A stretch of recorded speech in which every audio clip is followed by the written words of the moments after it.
नमस्कार. आता आपण वसई विरार महानगरपालिका मुख्यालयासमोर उभे आहोत. जर आपल्याला माहिती असेल, आपण गेल्या काही महिन्यांपूर्वी एक बातमी केली होती आणि हा विषय खूपच चांगला चर्चेत आला आणि आपण या विषयाला वाचा फोडली होती. आपल्यासोबत ॲडव्होकेट सतीश बोंडवे होते, जे भाजपचे पदाधिकारी आहेत. आणि आपण ज्या जागेवर उपस्थित आहोत, महानगरपालिकेचा ह्या बाजूचा जो कॉर्नर आहे, या ठिकाणी संविधानाचा शिलाकोण बसवण्यात येणार होती आणि त्यासाठी प्रस्ताव देखील भाजपकडून वारंवार विनंती करण्यात आली, त्यांच्याकडून प्रस्ताव देण्यात आला. विशिष्ट समाजाच्या लोकांकडून पण मागणी करण्यात आली, परंतु काही कारणास्तव काही नेत्यांच्या दबावामुळे आणि अधिकाऱ्यांच्या दबावामुळे हा शिलाकोण इथून बनता हटवण्यात आला. परंतु आता वसई विरार महानगरपालिकेला महापौर मिळालेले आहेत, महापौर आपल्या स्थानावर बसलेले आहेत. त्याचबरोबर 44 भाजप महायुतीचे नगरसेवक देखील आहेत आणि आज आपल्या सोबत आहेत नवनिर्वाचित नगरसेवक विशाल जाधव, ज्यांनी हा संपूर्ण मुद्दा हाती घेतलेला आहे. आणि त्यांच्यासोबतच ॲडव्होकेट सतीश बोंडवे आहेत, ज्यांनी या संपूर्ण विषयामध्ये हात घातला होता. त्यानंतर विविध पक्षांनी देखील हा विषय उचलला, विविध समाजाची लोक पण एकत्रित आली आणि आता कुठेतरी या मागणीने जोर धरलेला आहे. आपण आता जाणून घेणार आहोत सतीश बोंडवे यांच्याकडून आणि विशाल जाधव यांच्याकडून की नेमकं त्यांची विनंती काय आहे आणि कशा प्रकारे या संपूर्ण मुद्द्यामध्ये आता आयुक्तांकडे, महापौरांकडे एकत्रित येऊन ते विनंती करणार आहेत. सर नमस्कार. जर आपल्याला माहिती असेल तर आम्ही या बातमीला सर्वप्रथम लावलं होतं आणि या ठिकाणी जे शिलाकोण जी आहे ती तोडण्यात आली, बनवून ती तोडण्यात आली. काय वाटतंय, काय सांगाल, काय कारण असू शकतं? ना आता जसं की तुम्ही सांगितलं 6 महिन्यापूर्वी आमचे ॲडव्होकेट सतीश बोंडवे सरांनी त्यांनी निवेदन दिले होतं आणि त्यांनी आता आम्ही कमिशनर साहेबांची भेट घेतली. त्या टायमाला त्यांनी आम्हाला सांगितलंय का इथे जे बनलं होतं त्यांनी आम्हाला विषयाला भरकट दिलं का किंवा ते लोक खरोखर मनापासून बोलले ते मला नाही माहिती, पण त्यांनी आम्हाला अशी माहिती दिली का इथे संविधान पार्क बनणार आहे भुईगावला, तिथे म्युझियम वगैरे असणार आहे. परंतु माझी अशी मागणी होती का ते बनवू दे, ते एका चांगलीच गोष्ट आहे, कारण त्या माध्यमातून विद्यार्थ्यांना किंवा बौद्ध समाजाच्या सगळ्याच लोकांना संविधानाबद्दलची माहिती मिळते. कारण संविधान हा कुठल्या एका समाजाचा नसून ते पूर्ण भारत देशाचा आहे. तर त्यानंतर आम्ही मागणी केली का ते ठीक आहे, बनेल, चांगली गोष्ट आहे, त्यासाठी आमचे पण सपोर्ट असेल प्रत्येक कार्यकर्त्याचा आणि प्रत्येक समाजाच्या आमच्या बांधवांचा. पण जी इथे संविधान उद्देशिका जी आहे, कारण जिथे प्रशासकीय बिल्डिंग आहे, इथे प्रत्येक गोष्ट संविधानावरच चालतं आणि त्या ठिकाणी जर उद्देशिका उभारण्यात आली होती, अर्धवट काम चालू असताना ती काढण्यात आली. त्याची आम्ही मागणी केली. माझी फर्स्ट टाइम मी नगरसेवक निवडून आल्यानंतर मी माझ्या पत्राद्वारे त्यांना मागणी केली आहे. परंतु मी त्यांना आज भेटल्यानंतर सांगितले माझी प्रथमच भेट आहे, म्हणून मी तुम्हाला फक्त विचारपूस करतोय किंवा तुमच्याकडनं मी माहिती घेतोय त्याबद्दलची. पण नेक्स्ट भेटीला मला इथे उभारण्यात आलीच पाहिजे. ही संविधानचं आम्ही पत्र पण दिलेलं आहे त्यांना का उद्देशिका ही उभारण्यात आलीच पाहिजे. आणि त्यांनी पण आश्वासन दिलंय का आम्ही आमचे सगळे पेपर कागदपत्र काढतो. कुठे अटकलं, कुठे का तुटली, का त्यांना अजूनपर्यंत काय प्रॉपर माहिती नव्हती, कारण त्यांचं म्हणणं असं आहे का अजून बजेट बसलं नाही किंवा काय नाही, त्याच्यामुळे आम्ही कुठेतरी थांबलेलो आहेत त्या कामापासून. पण आमची मागणी एकदम जोरदार असणार आहे का इथे लवकरात लवकर ती उद्देशिका उभारण्यात आलीच पाहिजे, नाहीतर सेकंड फेरीला आमचा क्रोश दिसेल आणि मग आम्ही अग्रेसिव्हनेसने आमची कामं होतील. सर कुठेतरी प्रशासकीय कार्यालयांमध्ये ही शिलाकोण बसवलीच गेली पाहिजे असं सरकारने पण सांगितलं आहे. त्यानंतर तहसीलदार कार्यालयामध्ये आमदार स्नेहा दुबे यांच्या हस्ते त्या ठिकाणी जे आहे ते शिलाकोणाचं उद्घाटन झालं.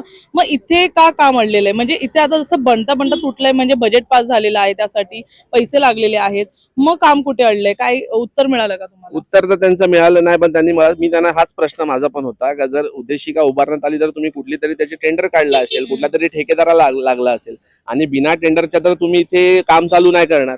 आणि जर काम चालू होऊन पुन्हा तुटलं जातं म्हणजे याचा अर्थ आम्ही काय समजायचं?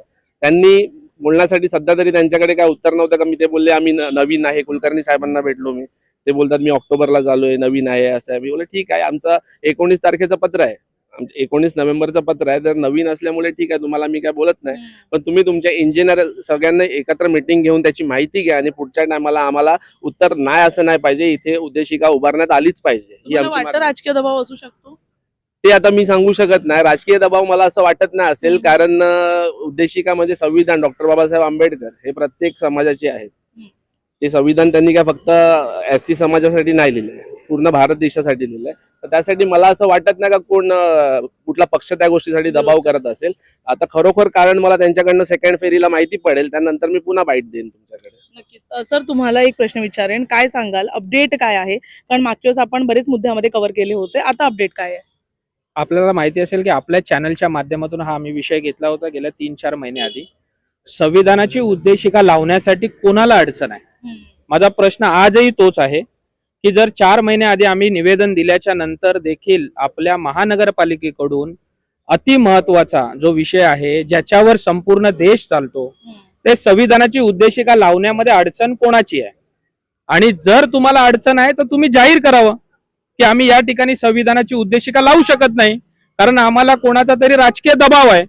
आम्ही आजही सांगतो वसई विरार महानगरपालिकेमध्ये हजारो लोक इकडे येतात रोज, आणि संविधानाचं महत्व कळण्यासाठी समजण्यासाठी या ठिकाणी उद्देशिका असणं गरजेचं आहे आणि रास्त मागणी आहे, आणि यासाठी कुठल्याही प्रकार राजकीय हेतू याच्यामध्ये नाहीये. आणि जर या महत्वाच्या मागणीला जर तुम्ही वेळोवेळी कानाडोळा करणार असेल तर इथून पुढे आता आमचे 44 नगरसेवक आलेले आहेत. पहिले समजा आमच्याकडे काही नव्हतं, भारतीय जनता पक्षाचा 1 नगरसेवक, आता 44 नगरसेवक आहे. इकडे आम्ही बसू नाही देणार आहे लोकांना.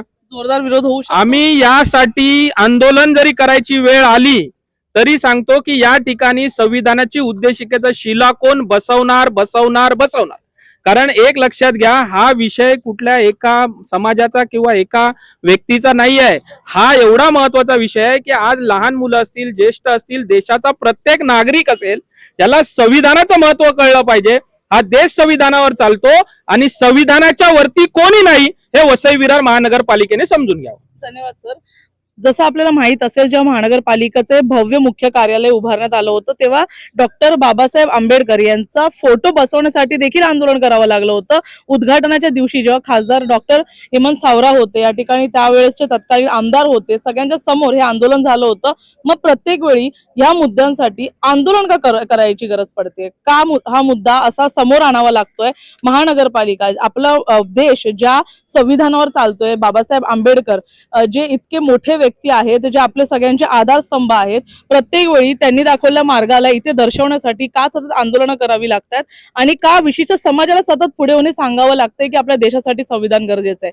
वसई विरार महानगरपालिकेमध्ये खरंच राजकीय दबाव आहे का? कारण केंद्रामध्ये देखील संविधानावरून अनेक विषय हे गाजत होते, त्यावेळेस देखील या शिलाकोनाचा मुद्दा जो आहे तो ह्या ठिकाणी वरती आला होता. त्यामुळे पाहण्यासारखं असेल येणाऱ्या काळामध्ये भाजपला कितपत यश मिळतं, हा मुद्दा थेट आयुक्तांकडून या ठिकाणी शिलाकोन बसवण्यासाठी की पुन्हा एकदा ह्याचा विरोध होतो. धन्यवाद.